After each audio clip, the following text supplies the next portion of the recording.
శక్తే పౌత్రమకల్మషం పరాశరాత్మజం వందే సుఖదాదుండకోనిధిం. చక్కగా ఇవాళ రోజున గురు పౌర్ణమి, వ్యాస పౌర్ణమిగా మనం చెప్పుకొస్తాము కనుక మన కొత్త త్రేత ద్వాపరయుగా నుంచి కూడా ఏ యుగములైనా సరే గురువు యొక్క అనుగ్రహం కలిగితేనే ఆ యొక్క విద్యకి కానీ, గుణగణానికి కానీ, యశస్సుకు కానీ, జీవితానికి తారామ్యత అంటే ఒక రామచంద్రుడు కానీ, కృష్ణుడు కానీ కుటుంబాలు కూడా నేను చెప్పినట్టుగా వ్యాసుడు, వశిష్ఠుడు, విశ్వామిత్రుడు, సుఖమహర్షి వీరంతా కూడా మనం చెప్పిన శ్లోకంలో ఈ గురు పరంపర శ్లోకాన్ని నిత్యం మన ఆరాధన చేయమని చెబుతారు. కనుక ఇటువంటి గురు పరంపర యొక్క ఏదైతే అనుగ్రహాన్ని మనం పొందుతామో మన యొక్క జన్మలు సార్థకత అవుతుంది. గురువు లేని విద్య గుడ్డి విద్యతో సమానంగా చెప్పారు. కనుక మనకి మన జీవితం అంతా కూడా ఒక విద్యగా భావన చేస్తే అనేక రకాల సుఖములు, రాగద్వేషములు, ధనధాన్య భోగములు, మిత్రులు, శత్రువులు, అలానే సంతానము, కుటుంబము, యశస్సు ఇవన్నీ కూడా ఉన్నాయి. కనుక ఈ యొక్క గురువు యొక్క అనుగ్రహం కలిగిందా ఏ విద్యనైనా సరే గురువుతో సమానంగా చెప్పారు. ఏదో చదువుకునే విద్యకే కాదట, మన జీవితంలో ఏ ధర్మాన్ని ఆచరించాలన్నా అది ఒక గురువు యొక్క అనుగ్రహం కలిగితే అదంతా కూడా సార్థకం అవుతుంది. అలానే మనకి చెప్పారట ప్రధానంగా అయ్యా తల్లి, తండ్రి, గురు దైవంగా చెప్పారట. ఏ జీవుడికైనా సరే ఎవరయ్యా ప్రధానం అంటే తల్లి ఆదర్శమట. కనుక మన తల్లిని ఎవరైతే ఆ మాట అంటే మనం ఎందుకయ్యా ఈ వరస చెప్పింది అంటే ప్రధానంగా ఇంట్లో తల్లికి చెప్పి ఏ కార్యక్రమం చేశావా అది గురువుగా ఆరంభంగా చెప్పారట. అయ్యా నువ్వు చేయగలిగిన ప్రతి కార్యాన్ని తల్లి విద్య నుంచే, బాల్యం నుంచి కూడా మన తల్లి నుంచి అనేక రకాల విషయాలు తెలుసుకుని ఆ పరంపరగా మన జీవితాన్ని ఒక రూపాంతరాన్ని తెచ్చుకుంటామట. అంటే బాల్యం నుంచి ఒక యుక్త వయసు వచ్చేంత వరకు తల్లి యొక్క ఆరణాపాలన, తల్లి చెప్పే విషయాల బట్టి మనకి సార్థకత కలుగుతుంది. తర్వాత ఎవరయ్యా గురువు అంటే తల్లి, తండ్రి అన్నారట. తండ్రి దేనికయ్యా ప్రతీక అంటయ్యా మన యొక్క యుక్త వయసు వచ్చిన దగ్గర నుంచి జీవితాన్ని ఒక మనం తల్లి మన సంతానం కలిగి యుక్త వయసు వచ్చేంత వరకు కూడా మన తండ్రి మనకు ఆదర్శంగా ఆయన ఏ ధర్మాన్ని చేశాడు, ఏ విధంగా కుటుంబ ఆలపాలనని, ధర్మాలని, మిత్రశత్రువులని, స్నేహితులని వీళ్ళందరూ ఎట్లా కలుపుకొని తన జీవితాన్ని సార్థకత చేశాడో అటువంటి తండ్రి మనకు ఆదర్శం అవుతారు. అందువల్ల మనం కొన్ని కార్యాలు చేసేప్పుడు అయ్యా ఈ పని మొదలు పెడుతున్నాను తండ్రి గారు ఎలా చేయమంటారని తండ్రిని గురువుగా తీసుకోమని చెప్పారట. కొన్ని విషయాలకి తల్లి ప్రధానంగా అయితే మానసికంగా మనం పొందే వృద్ధికి తల్లి గురువు ఎట్లయితే తండ్రి కూడా అదేవిధంగా మన జీవితాన్ని ఒక సార్థకత, ఒక రూపాంతరం చేయడానికి గురువు అయ్యారట. తల్లి, తండ్రి, గురు, దైవం. అయ్యా మన తల్లిదండ్రులు మన జీవితాన్ని, మన శక్తి, మన బలాలు, మన కుటుంబము, మన వ్యవస్థ అంతా తల్లిదండ్రులకు ఎంత గొప్పగా తెలుసో తర్వాత మనని గురువుని మనం నమ్ముకున్నావా మనకి ఇష్టదైవం అంటే ప్రతి చోట కూడా మనకి జ్ఞానాన్ని చెప్పేవాళ్ళు ప్రతి గురువుగానే చెప్పారట. కనుక మనకి సన్నిహితులుగా ఉంటూ మన హితాన్ని కోరే ప్రతి వాళ్ళు గురుతత్వంగా మనం భావన చేసుకుంటాం. నేను పురాణాలు చెప్పిన గురు పరంపరే కాదయ్యా మనకి యోగ గురువులుగా, సిద్ధ గురువులుగా హితం చేసే వాళ్ళు కూడా గురు పరంపరగా మనకి ఏ విద్య నేర్పించినా గురు పరంపరగా మనం చెప్పుకుంటామట. కనుక తల్లి, తండ్రి తర్వాత గురువు. అయ్యా కొన్ని విషయాలు మనం తల్లిదండ్రులకు చెప్పుకోలేమట. చెప్పలేనప్పుడు మన అంటే వాళ్ళకి కూడా తెలియనటువంటి పరిపక్వతలు ఉండే విద్యలు కొన్ని ఉంటాయి.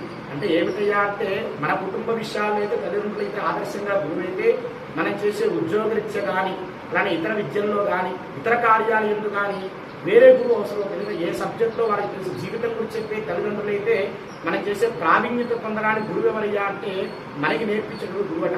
అటువంటి గురువుని వాళ్ళతో గురు పౌర్ణమి రోజు వారిని స్పర్శించడం కానీ, దర్శించడం కానీ, గురుసేవ చేయడం చాలా విశేషమైనట. అయ్యా తల్లి, తండ్రి, గురువు తర్వాత ఎవరయ్యా అంటే దైవం అని చెప్పారట. ఏమంటే ఆ గురువు కూడా మనం హితం చెప్పుకుంటాం. కొన్ని సమయాల్లో ఆ గురువు కూడా చెప్పుకోలేమట. అంటే కొన్ని సందర్భాలు ఆంతరికంగా ఉంటాయట.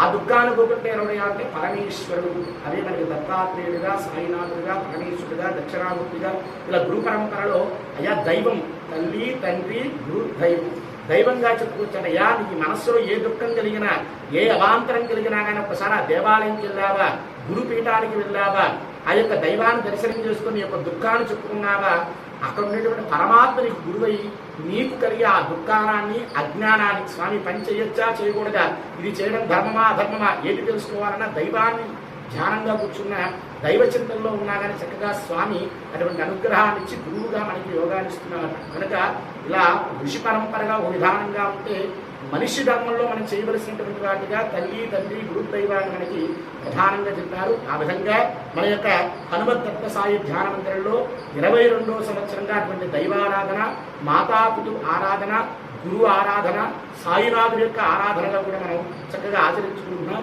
ఇవాళ రోజున వ్యాస పౌర్ణమి సందర్భంగా, గురు పౌర్ణమి సందర్భంగా మన పీఠంలో చక్కగా ఆ యొక్క ఆచార్యయుతంగా వైదిక ధర్మంగా స్వామికి ఆ యొక్క దత్తాత్రేయుడికి, గణపతికి, సదాశివుడికి, సాయినాథుడికి చక్కగా అభిషేకార్చనలు, అలానే సహస్రనామాలతో పూజాది కైంకర్యములు, దివ్య నివేదన ప్రసాదాది హారతులతో చక్కగా మన పీఠంలో ఈ కార్యక్రమం అంతా పరిపూర్ణం జరిగింది.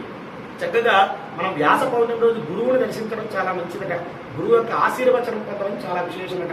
అందుకే మన శ్రవణానందము ఏ దోషమున్నా కానీ గురువు ద్వారా వినే ఒక మంత్రము వల్ల చాలా దోషములు హరిస్తాయట. అయ్యా ఎక్కడైనా సరే దరిద్ర బాధలు కలుగుతున్నాయా, ఈతి బాధలు కలుగుతున్నాయా, కష్టము కలుగుతున్నదా, ఆ యొక్క వ్యాస పరంపర అంటే మనం చెప్పిన గురు పరంపరలో వేదం అన్నిటికంటే మూలమైందట. ఆ వేదాన్ని అనుసరించి అనేక రకాల గురువులు పురాణాలుగా, ఉపపురాణాలుగా, కావ్యాలుగా, భగవంతుడి యొక్క అవధూతలుగా వీరు చెప్పే చరిత్ర అంతా కూడా వేదాన్ని అనుసరించి ఉంటుందట.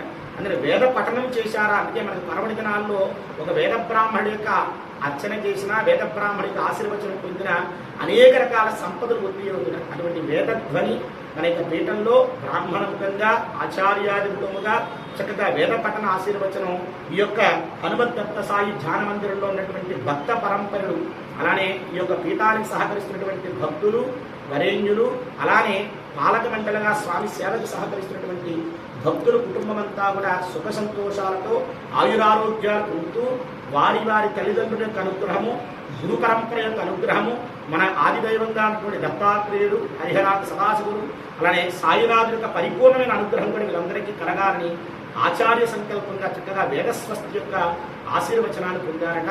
అలానే వేదములు మనకి అన్ని దిక్కులను కూడా శుభం చేస్తూ ఉంటుందట. అయ్యా ఎక్కడ వేదమంత్రం వింటారో ఆ 4 దిక్కులు కూడా పరిపూర్ణంగా సుభిక్షమవుతూ ఉండేట. అటువంటి వేదస్వస్తిని చక్కగా ఆచార్యముఖంగా చతుర్వేదములు కూడా చక్కగా ఆచార్యముఖంగా పారాయణ చేసి ఎవరైతే ఈ స్వామి కార్యానికి సహకరిస్తూ ధర్మబద్ధంగా, ధార్మికబద్ధంగా, సేవాబద్ధంగా ఉన్న కుటుంబాలని కూడా సస్యశ్యామలై పాడి పంటలతో, సత్సంతాన సౌభాగ్యాలతో, అనురాగ అన్యోన్య దాంపత్యాలతో సుఖ సంతోషాలు అనుభవించాలని చక్కగా వేదమంత్రాన్ని చెబుతూ చతుర్వేదాల స్వస్తిగా చెబుతున్నారని చక్కగా ఓం శ్రీ గురుభ్యో నమః.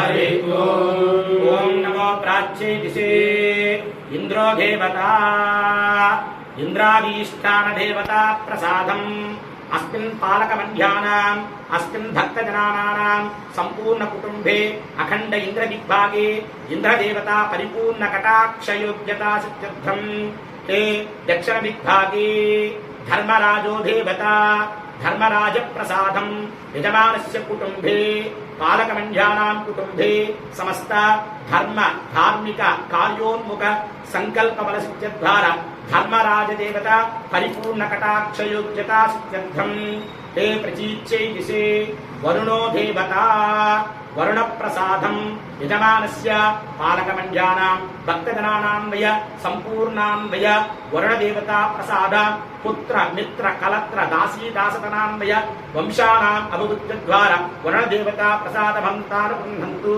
తే ఉదీచ్యై దిశే అస్మిన్ గ్రామే అస్మిన్ ప్రాంతే ప్రజానాం పాలకమండ్యానాం సేవాభక్తజనానాం ఉత్తరదిగ్భాగే కుబేర అధీష్టాన దేవత కుబేర ప్రసాదం యజమానస్య కుటుంబే ధన ధాన్య భోగ భాగ్య అష్టైశ్వర్యాదియోగ్యతా వహంతు తే సర్వదిగ్భాగే బ్రాహ్మణే అధీష్టాన దేవత బ్రాహ్మణ ప్రసాదం యజమానస్య సంపూర్ణ ఆయుర్బల యశోబల తేజోబలాద్వార అఖండ కీర్తి ఐశ్వర్య ధనధాన్య యోగ్యత మహంతాను గృహంతు. చక్కగా 4 దిక్కులు కూడా నలుగురు దేవతలు ఉంటారట. ఆయా దేవతానుగ్రహం కలిగిందా పృథివంతా కూడా యశస్సు అయి ఉంటుందట. అన్ని దిక్కులు ఎందు కూడా వేద బ్రాహ్మణుడు అంటే వేదముగా ఉన్నటువంటి బ్రాహ్మణుడు వేదమంత్రాన్ని చదివితే చాలక సకల శుభములు మనకు కలుగుతాయట. అటువంటి స్వస్తి కలుగుగాక అని చక్కగా 4 దిక్కుల నుంచి కూడా మీకు ఆయురారోగ్యాలు కలగాలని ఆ యొక్క దేవతానుగ్రహ మంత్రాలు అనేది చెప్పారు. 4 దిక్కులు ఎందు కూడా 4 వేదములని చక్కగా పఠన మంత్రంగా చదువుకుంటారట. అస్మిన్ భగవతే సాయినాథ్యాన మందిరే సంపూర్ణ గురు పౌర్ణమి మహోత్సవాది సకల శాంతి మంగళ పూజావసానే వేదస్వస్తి మంత్రపఠనం చంకరిష్యే. ప్రాగ్దిగ్భాగే ఇంద్రదేవతానుగ్రహకటాక్ష సిద్ధ్యర్థే ప్రాగ్దిగ్భాగే ఋగ్వేదస్యేవ మమ ధారయా.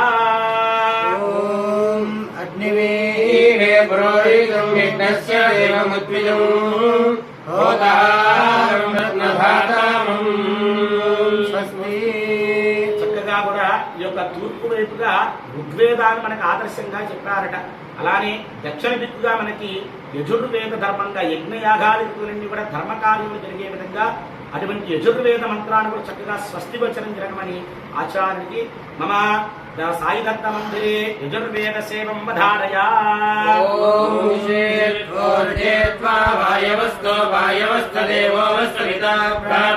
శ్రేష్టతమాయ కర్మణాప్యాయధ్వమగ్నియాదేవ భాగమోద్యస్వదీపయస్వదీప్రజాపదీరణమేవాయక్ష్మావస్తేన ఈశమాగతకుండో రుద్రచేజపరిరావణప్యుద్రవా అస్మిన్ గోపదౌ స్యాత భక్వీర్యమానస్య అశ్రోన్వాహి. స్వస్తి. పశ్చిమ దిగ్భాగే సామవేద మమ ధారయా.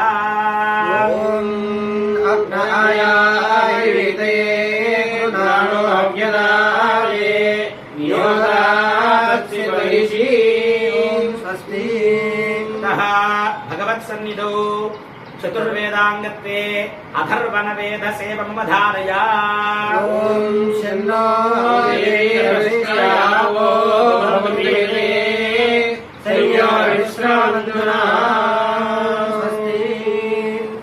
ఈ యొక్క వేదస్వస్తి వల్లట అనేక రకాల వేదం నుంచే పురాణములని పురాణాలు ఉపపురాణాన్ని చూడడం మనకి ఉపనిషత్తుల్ని ఉపనిషత్తుల నుంచి కూడా జీవిత గాథలన్నీ కూడా ఆ పరంపరగా కలిగినట. అటువంటి వృద్ధి ఈ యొక్క పాలక మండలి అలానే సాయినాథ్ యొక్క దత్త మందిరంలో ఉన్నటువంటి సేవా భక్తులు స్వామిని సేవించుకునే భక్తులందరూ కూడా సుఖ సంతోషాత్మక వేదాశీర్వచనం కలిగి ఆయురారోగ్యాలు కలగవలసిందిగా ఆ యొక్క సాయినాథ్ యొక్క దివ్యానుగ్రహం కలగమని పరమేశ్వరుని వెళ్తున్నాం. ఓం సత్యాసంతు యజమానస్య కామాః రోచనో రోచమానశోభనశోభమాన కళ్యాణః.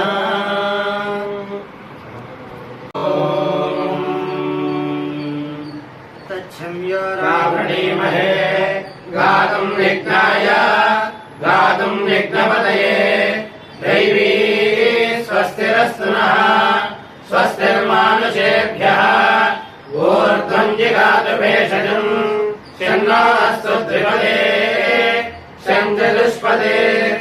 ఓం శాంతి శాంతి శాంతి. సహస్రశీర్షా పురుషః సహస్రాక్షః సహస్రపాద్ సభూమిం విశ్వతో వృత్వా అత్యతిష్టదశాంగులం పురుష ఏవేదకం సర్వం యద్భూతం యచ్చ భవ్యం పురామృతత్వశేషానః యదన్నేనాతిరోహతి ఏతావానస్య మహిమా అధోధ్యాయాగుశ్చ పూరుషः పాదోస్య విశ్వాభూతాని త్రిపాదస్యామృతం దివి త్రిపాదోద్భవదై పురుషः పాదోస్యేహ భవాత్ పునః తదో విశ్వం జగ్రామతో శాసనాశనే అభి తస్మాత్ విరాట్ జాయత విరాజో అధిపురుషः సయాలోశ్చరిష్యత పశ్చాత్ భూమిమదో పురః యత్పురుషేణ హవిషా దేవాయజ్ఞమతన్వత వసంతోస్యాసీరాజ్యం గ్రీష్మ శరద్ధవిః సప్తాస్యాజన్మహృదయః త్రిసప్తసమిధః కృతాః దేవాయజ్ఞం తన్వానాః అవధ్రం పురుషం పశుం తం యజ్ఞం పరిహృజ ప్రోక్షన్న పురుషం జాతమకృతః తేన దేవాయజంత సాధ్యాలుష్టయే తస్మాజ్ఞాత్ సర్వభూతః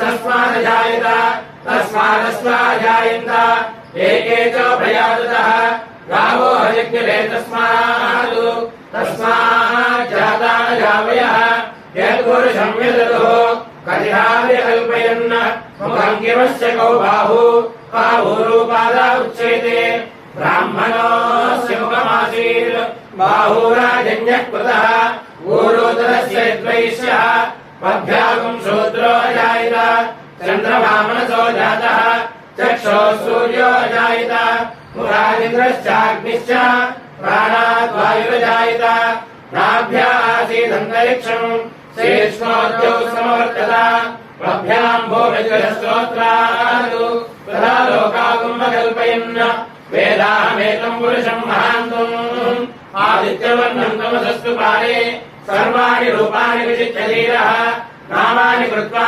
వివిధాస్తే దాతా పురస్తాద్యముదాజహార शक्रप्रविद्वान् प्रतिदक्षदस्रः तमेवं विद्वान् अमृतयमवति नान्यपन्थायनाय विद्यते यज्ञेन यज्ञमयिदं तदेवाः सालिधर्माणि प्रथमान्यासन् देहनाकं महिमानः सजन्ते यत्र पूर्वे साध्याः सन्ति देवाः अभ्यः सम्भूतपृथिव्येरसाश्च विश्वकर्मणः समवर्ततादि तस्य त्वष्टा विदधद्रूपमेति तत्पुरुषस्य विश्वमाजानमग्रे वेदाहमेदं पुरुषं महान्तो आदित्यवर्णं तमसः परस्तात् तमेवं विद्वानमृतयः भवति तान्यः पन्थानि यजतेनाय प्रजापतिश्चरति गर्भे अन्तः अजायमानो बहुधा विजायते तस्य धीरा प्रजानन्ति योनिम् मरीचीना फलमिच्छन्ति वेदसः यो देवेभ्यः आदि यो देवानां पुरोहितः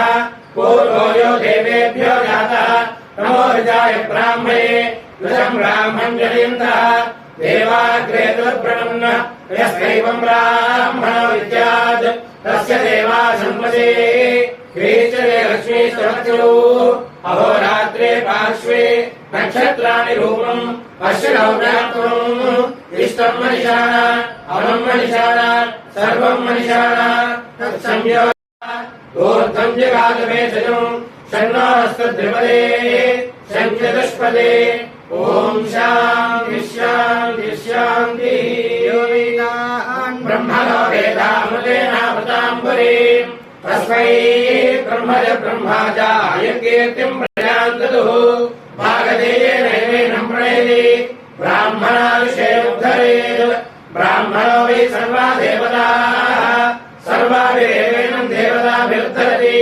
यावदेवै देवतास्ताः सर्वा वेदविधि ब्राह्मणे वसन्ति तस्मात् ब्राह्मणेभ्यो वेदविभ्योऽतिवेदिवे नमस्कुर्यान्ना श्रीरङ्गीते वेदा एव देवताः प्रीणाति पर्याप्यानन्तरायाय सर्वस्तोमोतिरात्मोत्तमः भवति सर्वस्याप्ये सर्वस्येत्ये सर्वमेव देवाप्नोति सर्वं वेति शरदो वर्धमाने इत्यमेव भवति शतमिति शतं दीर्घमायुर्वयेनावर्धयति शतमेनमेव शतात्मानं भवति शतमनन्तं भवति शतमैश्वर्यं भवति शतमिति शतं दीर्घमायुः अग्ने हविषोर्जानो गृहपदेव हृदयाग्नेति गुरुं प्रीत्वा गुजारगम्यं विजयमुत्तरविरक्षणायुः श्रियमेव वरुन्धे श्रीदेवादेवन्निवेत्य क्षेमो वै राष्ट्रस्य शीलो वातः क्षेममेवावरुन्धे ज्ञानं विज्ञानं प्रज्ञानं ज्ञानविज्ञानतो